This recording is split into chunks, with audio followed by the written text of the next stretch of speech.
In the name of Allah, who gave, and forgave.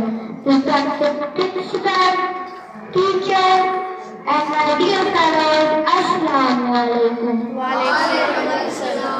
My name is Muhammad Ibrahim from grade 4. Today, I am here to give a speech on hard work is each step.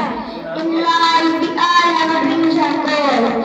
We want to achieve something great, something special in our life. The secret to making those dreams come through hard work.